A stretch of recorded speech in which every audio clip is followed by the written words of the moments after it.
Bom dia, é isso aí. Passando aqui hoje para aprender Juízes, capítulo de número 11 e capítulo de número 16.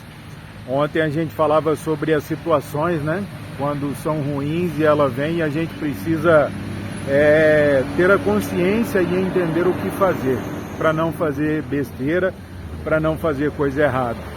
E aí no capítulo 11 a gente vai ver sobre Jefté, que ele sai para a batalha, ele sai para a guerra, e ele está guerreando e está difícil vencer a batalha, e no desespero ele faz um propósito com Deus e ele depois precisa assumir o propósito.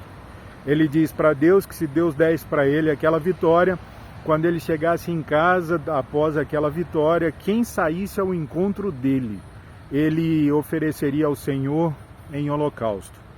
Quando ele chega após a batalha, ele volta vitorioso. Quando ele chega em casa, quem vem recebê-lo é a filha. E aí uma atitude precipitada pode gerar situações mais complicadas ainda. Então, diante de uma situação difícil, uma situação ruim, não entre em desespero e não se precipite, porque isso pode gerar problemas e dores muito maiores. Capítulo 16, a gente vai ler sobre Sansão, quando ele, na sua arrogância, na sua prepotência, ele se sente o bonzão e ele entende que ele é o Sansão e ele acaba entregando para os filisteus, que eram os seus adversários, as suas fraquezas.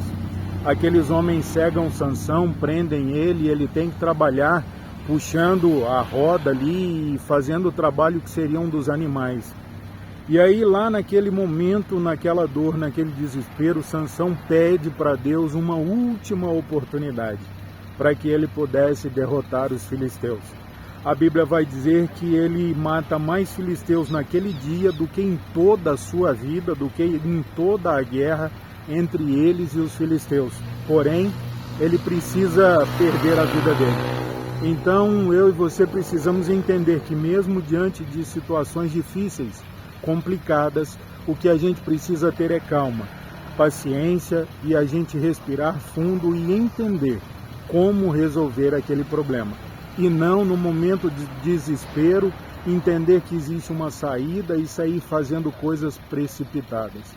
Pense nisso. Um abraço. Deus abençoe.